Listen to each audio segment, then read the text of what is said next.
Good afternoon. Thank you for joining us for the How AI and Big Data are Transforming Economic Development webinar.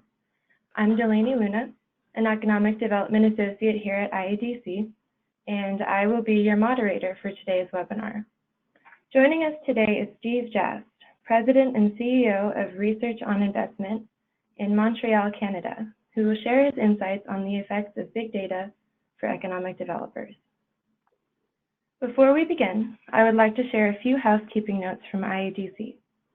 Please note that all attendees will be muted during the webinar. To ask Steve a question, please type it into the question box. We will use about the last 15 minutes of today's session for Q&A, so please be sure to send in your questions throughout the presentation.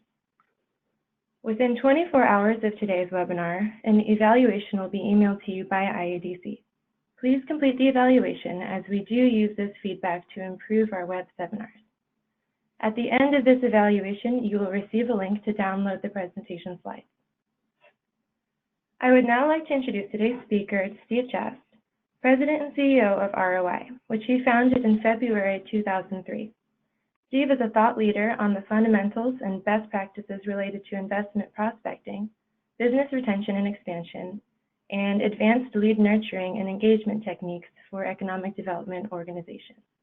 He has written a number of guidebooks and provided training on best practices relating to investment attraction for international governments at all levels. Since 2003, his company has worked with over 300 economic development organizations around the world, facilitating over $30 billion in capital investment and creating over 150,000 jobs. Most recently, Steve has been leading an ambitious R&D effort to harness the power of big data and artificial intelligence for investment attraction. Having built a multidisciplinary team comprised of mathematicians, economists, data scientists, and software engineers, Steve is exploring the capabilities of learning algorithms to detect companies in their earliest stages of expansion planning. Following 3 years of development, Gazelle.ai was launched in September 2017. And is now used by investment promotion agencies around the world. Steve, we are so glad to have you here today. And without further delay, I'll turn the presentation over to you. Thanks, Delaney, and thanks everybody for joining us this afternoon. It's a pleasure to have you with us to talk about this most exciting topic on a Tuesday afternoon, AI and big data and its effect on economic development. So without any further ado, let's jump right on in. Certainly, I look forward to answering any questions at the end of the presentation. So I'll start off with just a few really quick slides on who we are and what brings us to the webinar this afternoon. Delaney, thanks so much for the overview and the bio of myself. Our company, indeed, has been around for about 15 years now. We have 12 global locations, about 70 people, and we do focus on investment attraction and lead generation. We also do all kinds of market intelligence and targeting strategies for several international clients. We do work as their in-market representative. We also do all kinds of economic development training. And as Delaney mentioned, we have developed a data platform called Gazelle.ai. A lot of the data that I'll be using today throughout the webinar comes from Gazelle.ai. So certainly if anybody is curious about the platform, don't hesitate to give me a shout. Our company is made up of many thought leaders, not just myself. We have former senior level executives who worked inside of Select USA at IEDC, along with a whole host of international investment promotion agencies and economic development organizations. I think all said and told, we have about 200 years of combined experience in investment attraction. As mentioned a bit earlier, we did develop Gazelle.ai. Gazelle.ai is a platform that uses algorithms to try and prognosticate corporate expansion on a firm level basis. We also use big data inside of the platform to heat map over 900 industries using 11,000 heat maps to try and figure out where specific industries and sub-industries are growing by establishment, by salary, by employees, by profits, by sales. So we find a lot of this data quite useful in our own targeting, and I'll share some of the data with you throughout the presentation. So let's start off the presentation by sort of giving you my 30,000-foot view of what I call data-driven strategy. So here at ROI, and in all the lead generation and investment prospecting strategies that we put together, we like to think of the effort as being divided into 3 separate silos, being marketing, positioning, and data-supported strategy. And really to have an effective investment attraction, lead generation strategy, we feel like it's important that one has all of their ducks lined up in each one of these individual silos. From a marketing perspective, as we know, in 2018, we have digital marketing, social marketing, traditional marketing. What's most important, however, is to have the background, the backbone of what we call analytics, to be able to really measure your most effective dollar spends and to gauge the conversion rates that you're attaining from the different platforms that you're using to market from.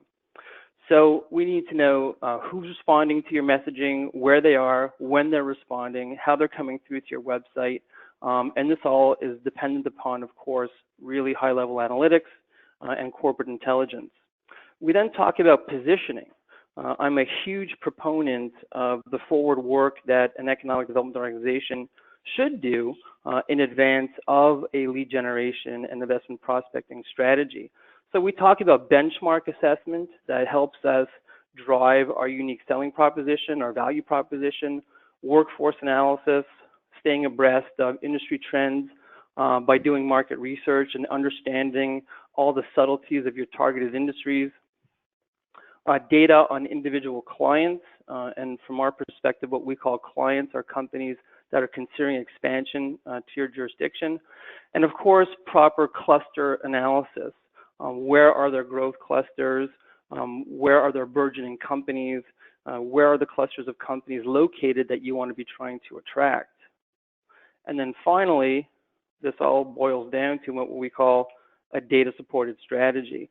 So once we have a proper foundation of analytics, once we have a proper foundation of benchmark assessment and positioning, we can truly embark on what we call a data-supported strategy, which includes multi-touch outreach, which then allows us to create a highly effective targeted prospect list of companies that we want to be approaching to introduce our jurisdiction as location for expansion and investment, gather business intelligence, corporate calls. Corporate calls for us means visiting with a client and talking to a client. It doesn't necessarily mean an actual phone call.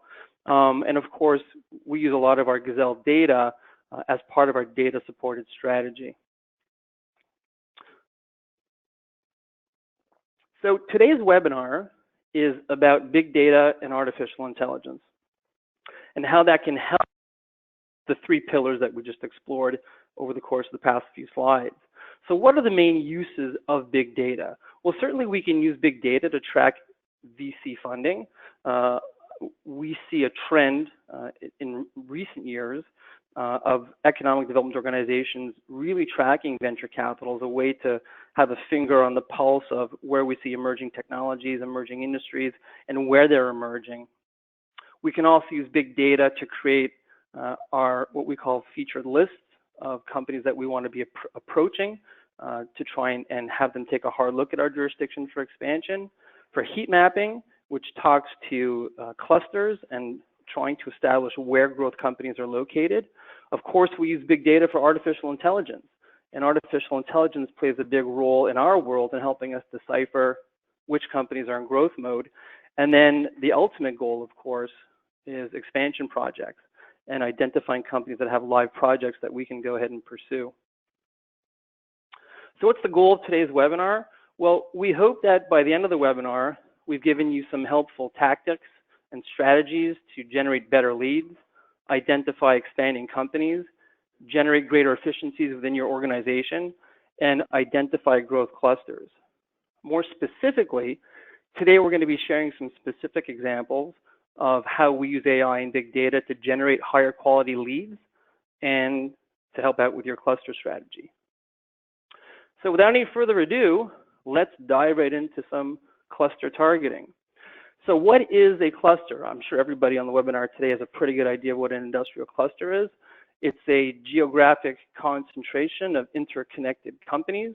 Let me just click this out of the way. And associated institutions in a particular field. clusters are considered to increase the productivity with which companies can compete nationally and globally. There's a couple of different schools as it relates to clusters. We have the Michael Porter industrial clusters. Dr. Porter, of course, is a professor at Harvard. And we have the Purdue University industry clusters. Now, both of these cluster families are based on NAICS codes. Whoops. So I built a basic cluster for illustrative purposes today. So what we're looking at right now is the Michael Porter cluster for upstream metal manufacturing. And what we can see here is that there are 18 six-digit NAICS codes that comprise the upstream metal manufacturing cluster. So NAICS-based definitions are really a statistical exercise to compare a cluster across regions. They help us to evaluate regional cluster policies and the impact of clusters on firm and regional performance. So I think this is the basics as it relates to clusters. What we can also do with the traditional clusters is take a look at supply chain ecosystems.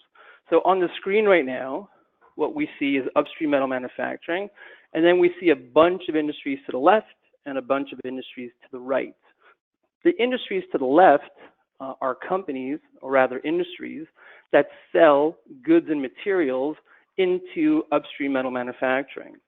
The list of industries to the right are all the industries that buy upstream metal manufacturing. So this is a very useful exercise in looking over the buying and selling ecosystems for a number of reasons. It gives us a good idea of the strength of clusters within our jurisdiction. It also helps us when a company is taking a hard look at our jurisdiction to be able to tell them within a level of proximity where they can hope to source goods and materials from. And it also gives us a really good idea of the addressable market within a 1 day, within a 1 hour, within a 2-day drive of our jurisdiction as well. These traditional ecosystems based on NAICS codes are also very effective at giving us an idea of where we have cluster leakage. So this is, of course, the phenomena where our local clusters are not sufficiently supported by some of the inputs that comprise a cluster. Every cluster has some degree of leakage, but if we notice a higher than average degree of leakage, then of course we would want to seek to sort of clog that leakage up and try and attract companies that could address that leakage. Now, sometimes, and more, as we look through cluster strategy, what we see is that different industries are coming together in ways that we did not used to really think of industries coming together. So more particularly in the graph that we're looking at now, we wouldn't normally put together construction with IT. But when we think about emerging industries such as the Internet of Things and Industrial Internet of Things, these non-traditional bedfellows such as construction and IT are becoming more and more commonplace. So the question then becomes, how can we most effectively gauge where we have emerging clusters in emerging industries? One good example is the recent San Diego Blue Economy exercise. So when we took a look at the Blue Economy exercise, what we noticed was that there was over 200 NAICS codes and over 700 firms that were identified as part of San Diego's Blue Economy exercise. Now, given the fact that most clusters are comprised of 4 to 10-digit NAICS codes, we would have left out a tremendous amount of companies and industries when we went about putting together the San Diego Blue Economy strategy. So this is just one example of how NAICS codes and traditional clusters can be very restrictive. So we're going to go through 3 examples of how we can use big data to try and help us decipher where emerging companies and emerging industries exist that perhaps NAICS codes on their own couldn't help us decipher. The first example that we're looking at would be a basic keyword search of emerging manufacturing technologies. So what we did here is we built a search based on 3D printing and based on laser cutting. Now, if we simply put together a search based on 3D printing and laser cutting using traditional NAICS codes, again, we'd probably come up with hundreds and hundreds of different NAICS, making it very difficult to really decipher which ones of the companies are 3D printers and laser cutters.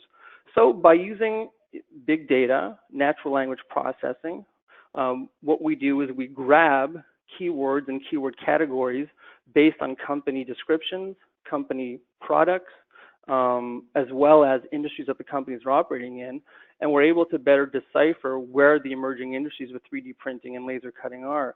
So while it's a fairly simplistic way of going about a particular cluster search by using keywords, what's important here is to have a really viable source of keywords and category tagging to allow us to find where these emerging industries exist.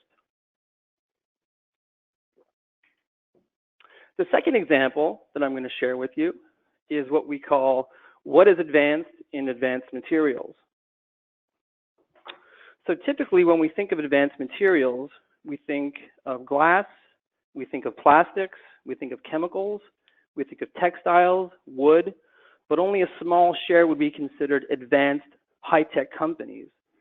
Moreover, shall we include first-tier development of raw materials or more processed products? So for example, plastics components used for medical devices.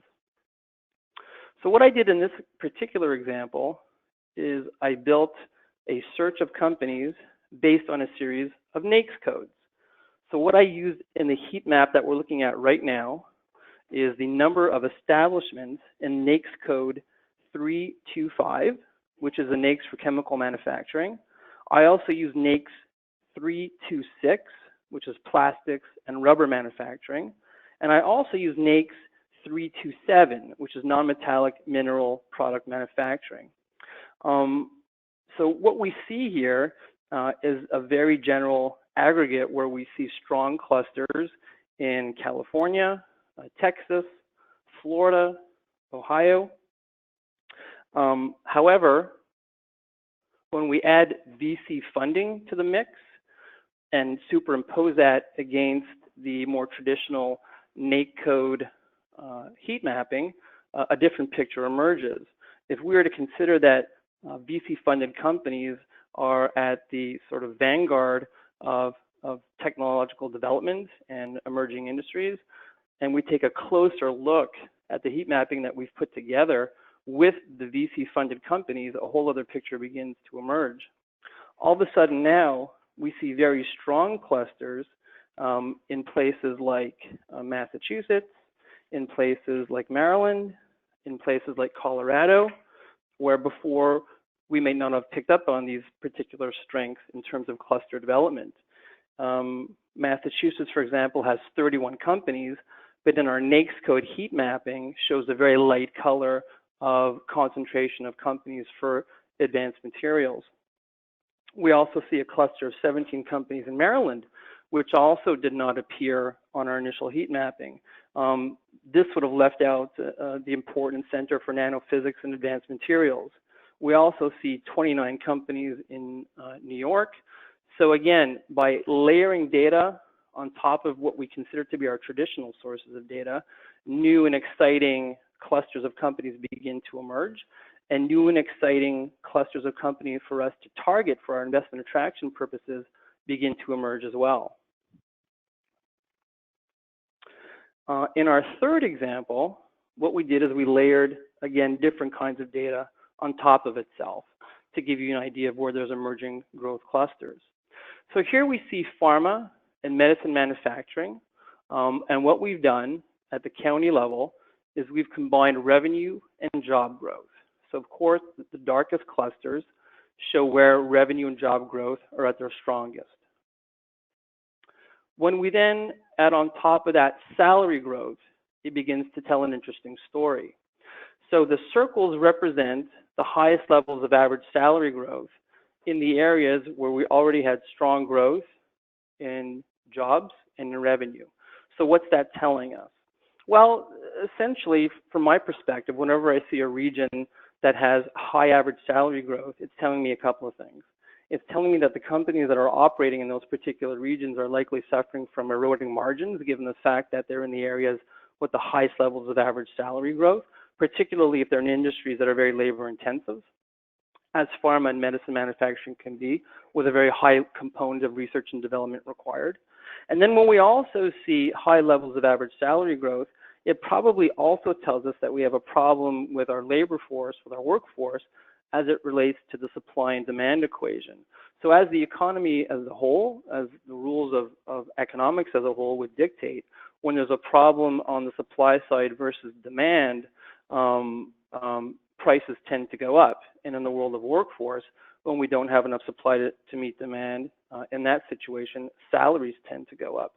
So for my purposes, if I was looking to create an investment attraction strategy and a lead generation strategy, these would be some of the particular counties where I would want to start targeting first. Those that have high, again, revenue and job growth, coupled with high salary growth. The next sort of thing that we would need to discover would be which ones of the companies in those particular counties in this industry are in growth mode. And that's a discussion that we can start right now. So company growth signals. You know, I can very clearly remember when I first started in the world of lead generation and investment attraction. You know, we would buy databases and they would come delivered to me in a big 3-ring folder, and they'd land on my desk with a huge thump, you know, or we'd go through the yellow pages. You know, many years ago. You know, it's been about 25 years now that I've been in economic development.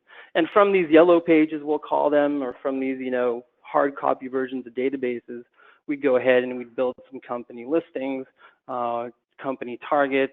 We would then try and reach out to these companies and schedule meetings and site visits. We'd meet with them at trade shows. We'd put out mailers.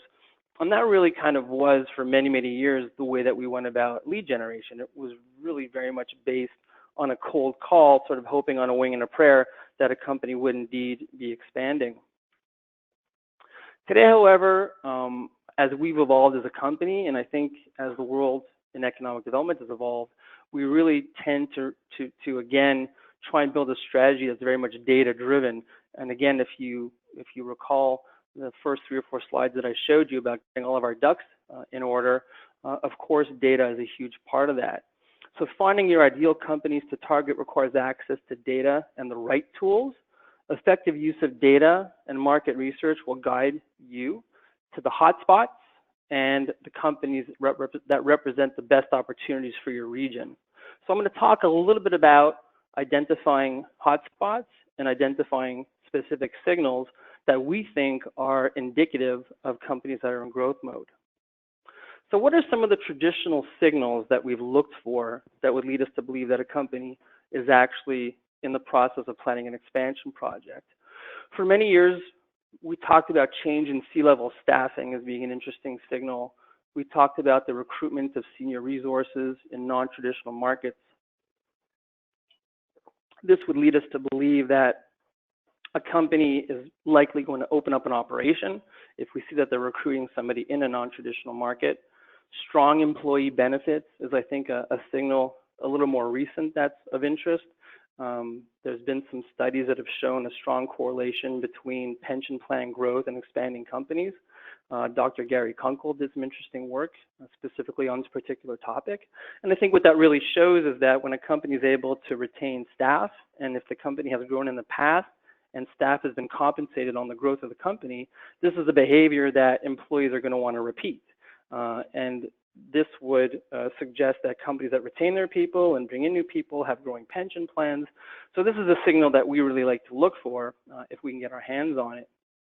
If a company has expanded in the past 5 years, we like to think that this is a company that's primed for expansion in the coming years. A spike in job posting intensity. This could be indicative of a company, obviously, that's growing. If a company has recently translated a website, so very often, if a company is about to start selling product into a new marketplace, it'll go ahead and translate its website into that language. And of course, that's a company that bears watching, because if sales into that territory go well, we know that from an FDI perspective, very often a company will stick its toe in the waters of FDI for the first time with a sales and marketing operation. Spike in social web activity, increased energy loads, patent applications are indicative, new or changed addresses, acquisitions. Sometimes divestitures can actually be a signal of growth where company is focusing in on some core products and want to grow the business that way.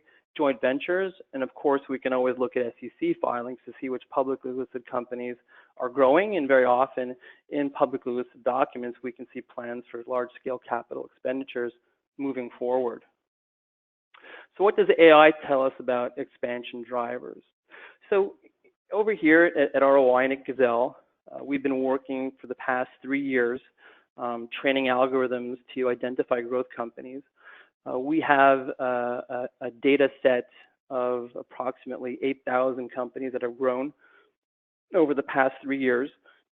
We also deploy a 10-year time series data set where we're studying approximately 241 data points at the firm level. No, not all at the firm level, of course. Some are macroeconomic, some are industry related. So of these 241 data signals, times the 7,000 companies that we know to have expanded over a 10-year period, that's the level of the big data that we have been dealing with and that we've been trying to monitor and train our algorithms to identify growth signals for individual companies. And what we've found to be particularly interesting in terms of drivers in the manufacturing sectors are patent activity. So we see a direct correlation between companies that are applying for new patents and growth. Magnitude of export activity has been a great indicator of growth for us. Degree of concentration has also been important for us in terms of the 241 data signals that we've studied. Return on equity, sales relative to assets, assets relative to liabilities and inventory, as well as availability of credit. So these have been some of the ones that we found to be remarkable. There are others, but purely from an AI perspective, this is what our technology is telling us. From a services company perspective, we see different signals having different levels of importance. So we've trained our algorithms to look for growth signals amongst manufacturers and amongst service-based companies. So for service-based companies, what we've noticed to be particularly remarkable are employment levels and levels of benefits, as we just talked about a couple of minutes ago. Again, magnitude of export activity, number of establishments in an industry, royalties received, accounts receivable, and magnitude of executive compensation. So these are some of the drivers that we've discovered. Now, not all of these data points are easy to get at. Some of them are public, some of them aren't, but these are the ones that we like to look for now, as opposed to some of the more traditional data points that we used to look at, such as change in C-suite, and some of the more, some of the older ones that, quite frankly, those were the only ones we can get our hands on 10 years ago. So let's take a quick look now at how we could find clusters of growth companies. So what I've built for us here now, we talked a little bit about looking for growth companies and growth clusters through the use of big data and AI. So what we're looking at right now is a heat map at the county level in the biopharmaceutical industry, and we're looking for growth clusters within bio. So what we're looking at here is average salary growth from the years 2015 to 2017. So as we talked about before, if we feel confidently, if we feel strongly that average salary growth is a strong indicator of companies in a particular region that we want to be attracting, that we want to be talking to, what I went ahead and did is I layered on top of that counties that have the highest level of gross profit growth for the same industry. So I've put circles on top of the regions that actually have the weakest average gross profit growth over the course of the past 3 years. So now what we can do is we can go ahead and see, and very nice evidence that shows us that these companies that are operating in regions that have very high levels of average salary growth are also the same regions that are suffering from some of the lowest average gross profit growth. So these are clearly companies that I guess you could say,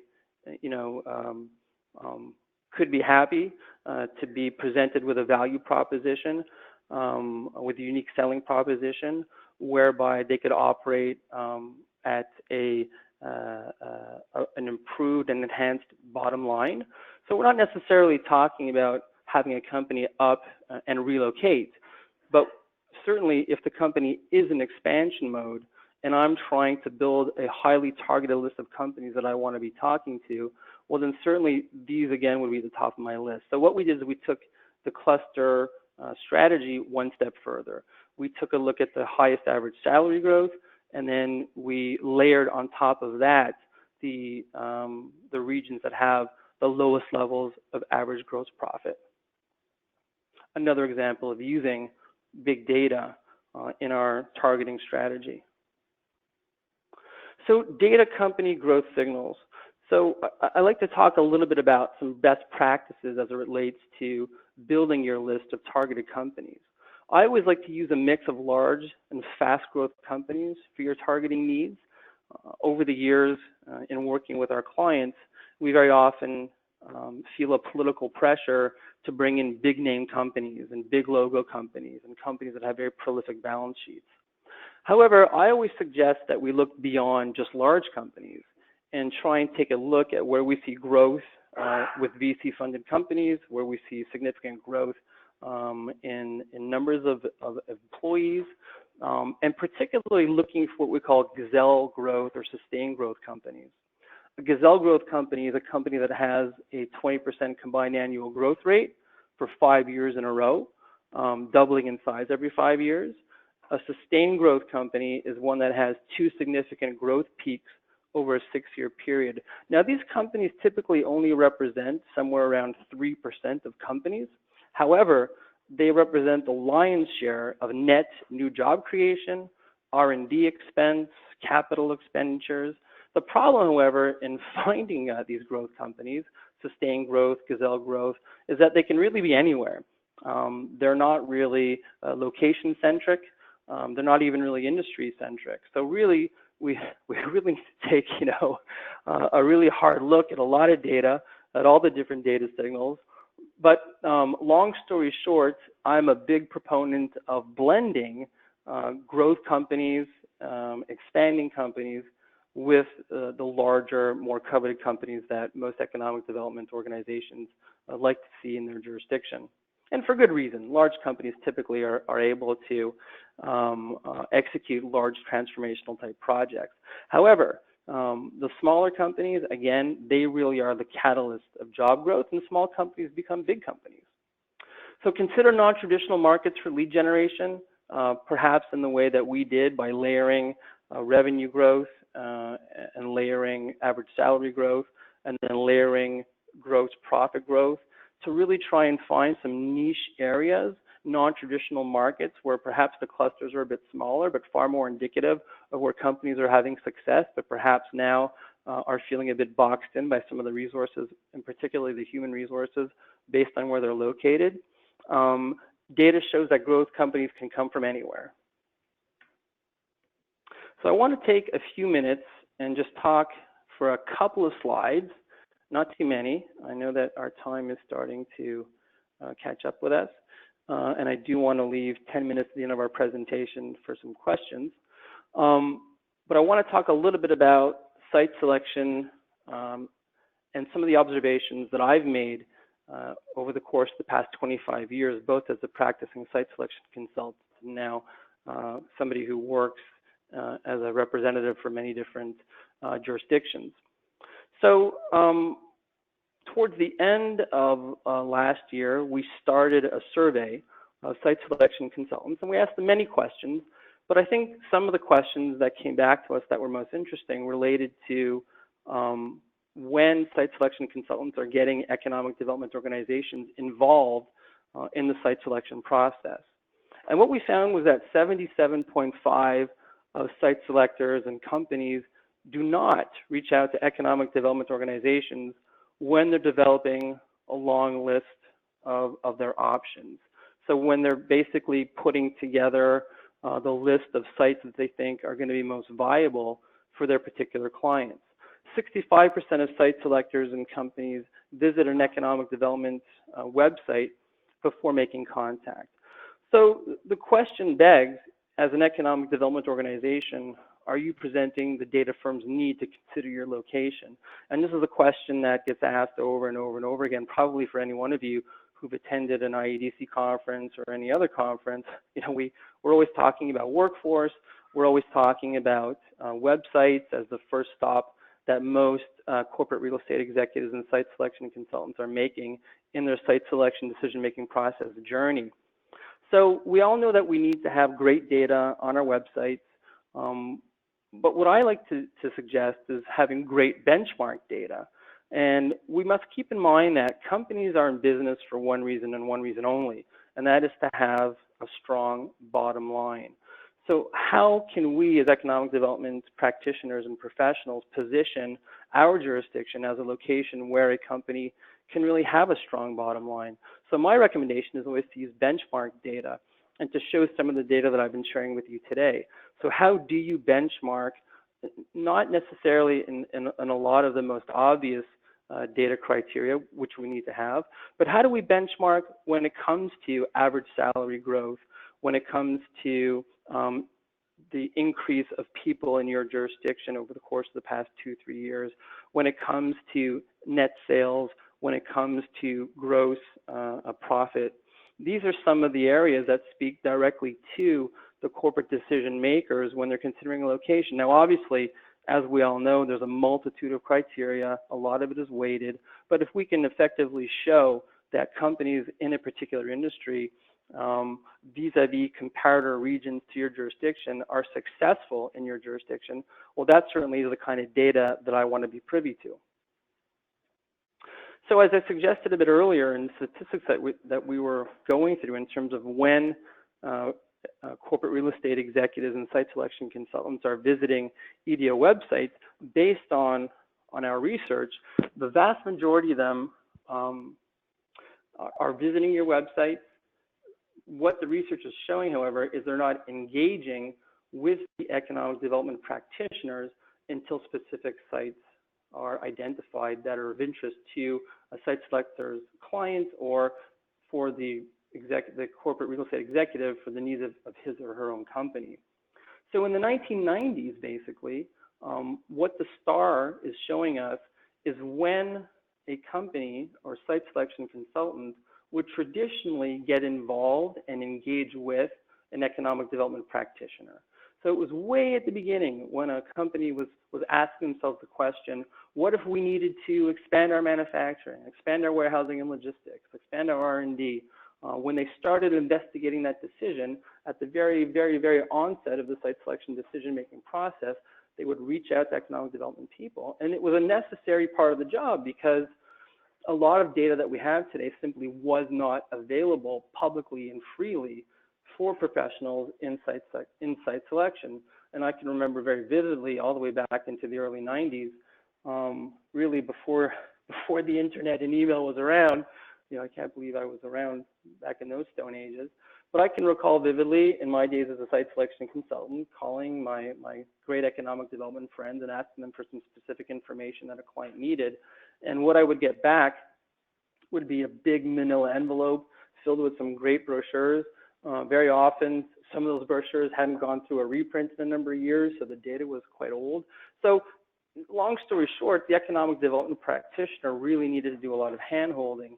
However, today, with all the amazing data that economic development practitioners now have on their website, all of the amazing data available out through the Bureau of Economic Analysis, through Census, and through other free sources, really the job of shortlisting specific sites for a client has become a task that can almost be done independent of the economic development practitioner, and only once we're ready for a site visit do we engage. So it becomes extremely important when we talked a couple of slides ago about the kinds of information that we want to put on our website and how we're going to attract visits and how we're going to attract site selectors and how we're going to make known to the world that a company can operate in our jurisdiction and, most importantly, operate in our jurisdiction in a way that's going to enhance their bottom line becomes of primary importance. So again, back in the old days, there was all kinds of time to make our case. Now we keep on hearing the term deselection. So it's not so much a question of getting selected, but now it's a question of getting deselected, really before we even know that we've been in the game. So from my perspective, I always like to talk about three different pillars in site selection, which are speed, risk, and money. Irrespective of how long or how short or how involved the economic development practitioner is at the beginning of the process or in the middle of the process or towards the end of the process, the language that we need to be talking and the help that big data can afford in the discussion about speed, risk, and money becomes very important. So when we talk about speed, I'm referring specifically to the speed by which a site is selected and the time that it takes for that company to get shovel into ground, become operational, and start becoming a value add to the business, whether it's a cost center or a profit center, but that operation is playing its role in helping the company achieve its objective, which is an enhanced bottom line. So that's what I mean when I talk about speed. Now, there's other kinds of speed.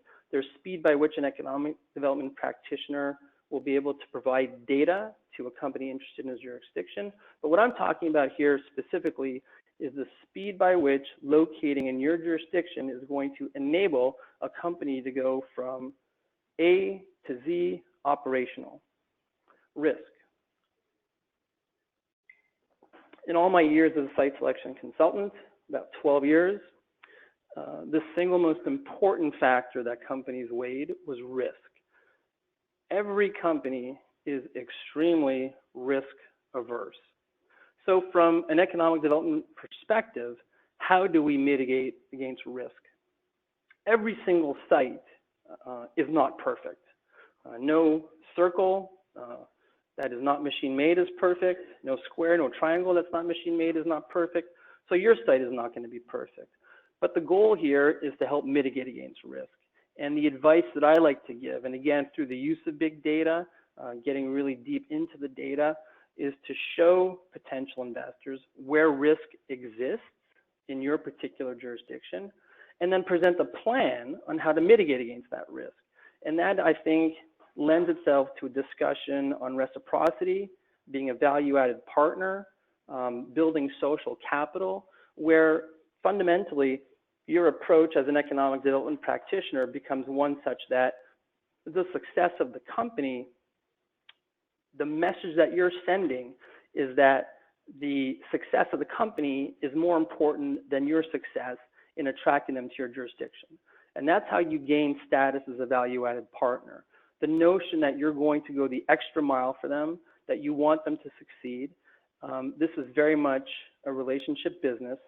And the attitude that I like to come to the table with is, I'm here, yes, I represent a community in a particular state, but I'm here to help you through your decision-making process. And here's some of the risks, and here's how I'm going to help you out with those risks. And then there's money. The discussion of money, from my perspective, really is one that relates to the amount of the investment, the upfront investment that's required to become operational. Now, sometimes the upfront cost in a given jurisdiction can be more than in another. And that, to me, is not necessarily a game breaker. If a company needs to spend a bit more money up front, that then helps that company avert risk, it becomes operational faster and addresses the speed question, and over the long run, helps the company become stronger from a bottom line perspective. I don't always believe that the low-cost solution is the best cost solution. So sometimes some folks have trouble talking about money. I like to talk about money as I'm talking about the weather and demystify it. It's a simple truth and a fact that within any decision-making process, there's going to have to be discussion about investment levels. How does that relate back to risk? How does that relate back to speed? And how do the three get facilitated through your use of big data, some of the heat mapping that we looked at, in helping companies make their decisions? Beyond lead generation, of course, we always need to be mindful of workforce needs and using big data to analyze workforce needs. Supply chain support, we saw the buying and selling ecosystems. That's always extremely important in the site selection decision-making model. And active cluster policies. So whether it's an emerging cluster that we took a look at, whether it's a more traditional cluster, an industry that you're looking to attract, we need to have active cluster policies to help guide us in our attraction in our economic development policies. So with that, I think I hit 45 minutes on the nose, and so it would be my pleasure to answer any questions. So Delaney, I'm not sure if you've been jotting some down, but certainly I'd be happy to answer any. Hi, Steve. Great. Thank you so much for that presentation. We have been getting questions in throughout, and the first one I have here is, one attendee is asking, how does investment attraction mesh with community economic development? So I guess kind of meshing this higher level talk of investment with more of the community-based side of economic development. Right. Well, I think that the first thing that comes to mind in answering that question in community development is there's been a real huge shift in focus in investment attraction over the course of the past 5 to 10 years. In the old days, we would build a factory, and then we would naturally assume that once the factory is built, people will migrate to where the jobs are. From a community building perspective, I think that the opposite is now true. We now need to build places where people like to live. We now need to attract people. Economic development today is now largely based on workforce. We know that unemployment is at historical lows. There's trouble attracting people pretty much nationwide across many industries. So from a community building perspective, two ideas come to mind. Number one, do we have the right kind of plan in place to attract the kind of people that we need to then attract the kinds of industry that we need? So it's important to know who your workforce is currently, what kind of skills that they have, what kind of skills are transferable if we're looking to upskill and bring in different kinds of jobs, and do we have the kind of place that people want to live in? Secondly, what does our community look like? Do we have large swaths of industrial land available? Do we have certified sites available? Do we have opportunity zones in our backyard? So knowing what our inventory of different kinds of assets are will also play a large role in deciding what kind of community building that we want to do as well. So I hope that that answers that question. I'd be happy to talk more about it offline if you'd like to. My phone number and email address is on the screen right now. Great, thanks, Steve. We've got another question about, can you maybe give an example of a risk you've helped the jurisdiction mitigate? So kind of an example of how economic developers have actually implemented your services in their communities? Well, one example I think would be, again, around workforce. And the concern being that, when we talk about workforce, we talk about commutes, we talk about skills. And so for some of our clients and for some of the work that we've done in site selection many years ago, the question always was, well, what does my workforce look like? Can I access the workforce that I need? So for a labor-intensive kind of company, one risk would be obviously, filling jobs. So to mitigate against that risk, we need to work with the local community colleges. We need to work with higher education. We need to create the kind of curriculum that's needed to train the kind of people that we want to bring to the company. Start offering those training courses. We need to recruit people and show companies where there are pools of labor from which we can recruit, as opposed to just, landing in an area and hoping. And we've seen that. We've seen some very large automotive OEMs who have established themselves in the not too distant past who have been having significant problems finding people. So I think that that's one area where we get, collaboration, input from a variety of stakeholders, particularly in higher ed and in community colleges, all around the table together with the company considering expansion, and lay out a very specific plan about where we're going to get our people from and how we're going to bring them up to speed in terms of the skill sets and the trainings they're going to require to successfully operate the operation that the company is considering bringing into that particular jurisdiction. Great. And earlier in your presentation, you spoke a lot about cluster policy and the importance of AI in developing that. Do you have an example of what an active cluster policy looks like? Well, for me, an active cluster policy would really start off with a SWOT analysis. So these are very traditional terms. We're not breaking any new ground here. So what are our strengths? What are our weaknesses, opportunities and threats? And then really doing, as part of that SWOT analysis, to have local business participate and to hear from local stakeholders where we see significant cluster leakage, where we see dollars leaving the community. It's one thing to start developing a cluster and see dollars starting to get generated inside our community from those clusters.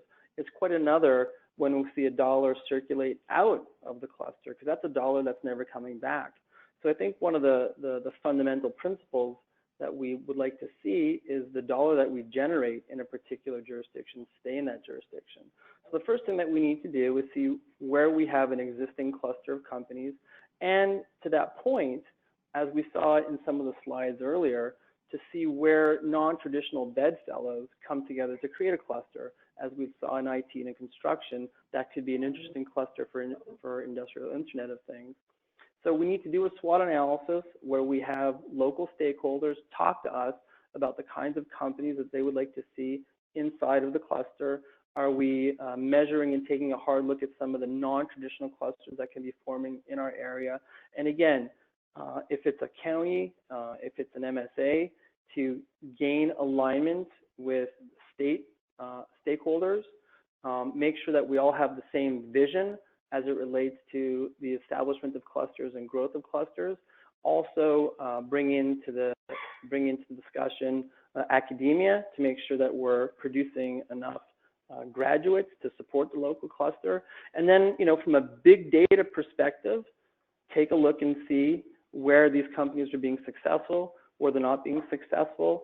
And if we see a burgeoning cluster in our jurisdiction and we have some very competitive attributes to bring to the table, and we see other more established clusters suffering because of high average salary, because of low profit, well then to actively target those companies with a very strong value proposition after having done some level of benchmarking to know what our comparative strengths and weaknesses are.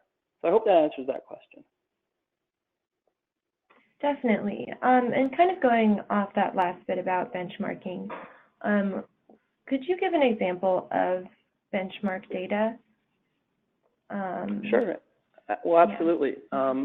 A benchmark assessment can be a 5-page document, and a benchmark assessment can be an 80-page document. So essentially what we're trying to do here is we're trying to compare like for like.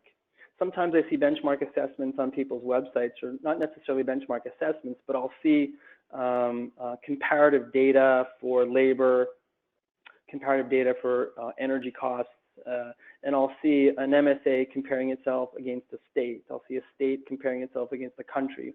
I'll see a country comparing itself against a county, for example. So the first thing that we want to do is make sure that we're comparing like for like. So when we're comparing like for like, do we have a similar population? Do we have a similar proximity to key urban centers? We want to be measuring things like business dynamism, entrepreneurship. We want to be looking at things like workforce, cost of workforce.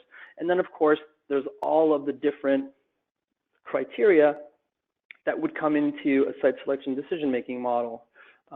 Infrastructure from a transportation perspective, from an IT perspective, proximity to key distribution routes, key interstate highways, key water ports, deep sea water ports, cost of energy comes to mind, land, availability of land, shovel-ready land.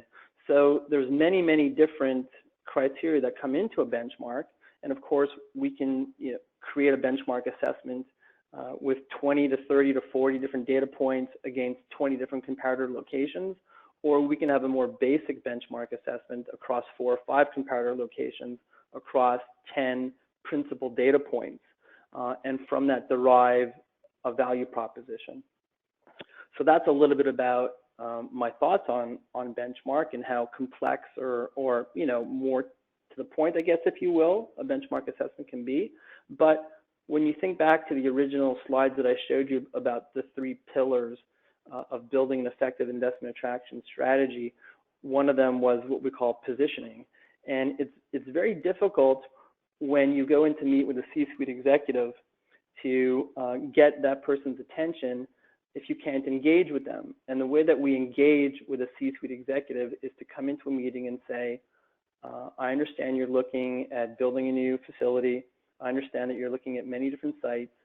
Here is the main reason why you're going to be successful in my jurisdiction as compared to these 5 or 6 or 7 different jurisdictions, which if you're considering mine, you're likely considering as well. So that is a very potent and engaging way to start a conversation with a decision maker, and I think really critical. Great, thanks, Steve. We have another question.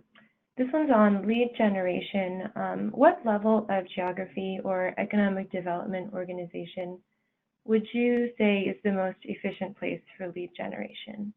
So city level, regional, state, does it really matter what level you're operating? Well, that's a good question. I'd like to know the level of organization the person that asked the question was at, so I can say his level or her level. Good joke. Listen, we have worked with over 350 economic development organizations from around the world. And I think that everywhere I go, the level of sophistication varies at the different levels of government. There have been some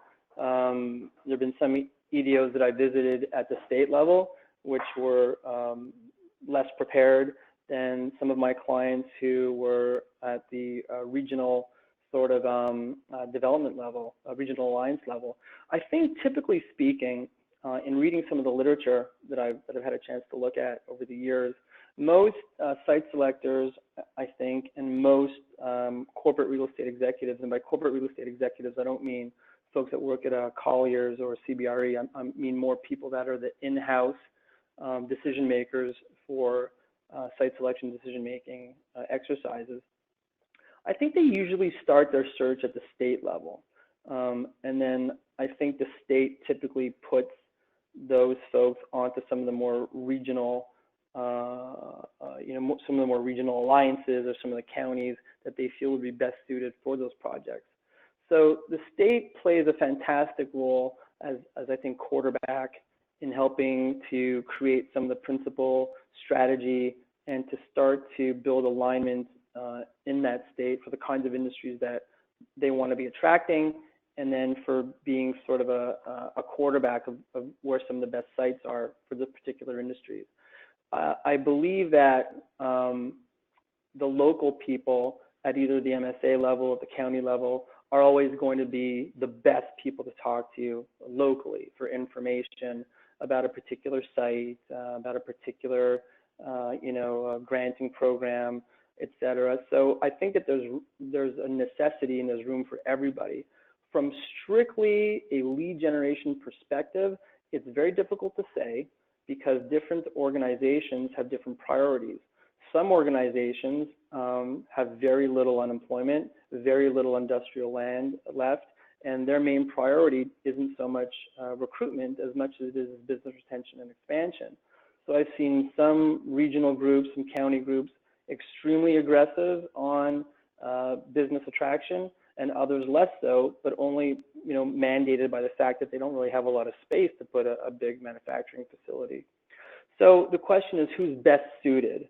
I think probably the jurisdiction that has the most to offer by way of product probably is best suited to take on the role of the lead generator. So if there's a particular county and there's a particular MSA that has the most product to offer by the way of workforce, shovel-ready land, opportunity zone, then probably they're the best because they'll know that area the best. But with that being said, what I can tell you beyond the shadow of a doubt, I just came back from the Mid-America EDC Site Selector Conference in Chicago, and the site selectors were talking about some of the red flags that they see. And one of the greatest red flags and one of the biggest sort of hindrances to successful project procurement is when there's not alignment amongst the various levels of government in the room. And not only is that a hindrance to winning a project, but it stays with the site selection consultants for a long time. And not only does it stay with them for a long time, but they view that particular area negatively for a period of time. So whoever takes the lead, or whoever is best suited for the lead generation activity, at the end of the day, the regions that are the most successful are the ones that have the highest level of stakeholder engagement and alignment. Awesome. Thanks, Steve. We still have a couple questions left, but unfortunately, we don't have time to answer them all during this session, but Steve and I can work on getting those questions answered and sent to maybe all the attendees. What are you thinking, Steve? Sure. If anybody has any questions, I'd be happy to prepare a written response if you'd like, or again, feel free to give me a shout at any time. I'm always happy to chat, or give Delaney a call and she can put you through to us. But I'm happy to respond to the questions either in writing or over a phone call, whatever works best for the person that has any additional questions they'd like to ask. Great. Well, thank you all so much for joining us for today's webinar. Please don't forget to fill out the evaluation that you'll be getting tomorrow morning.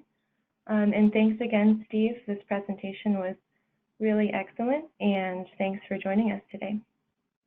Okay, thanks everybody. Thanks for spending part of your day with me today, and I hope our paths will cross sometime soon. Thanks so much.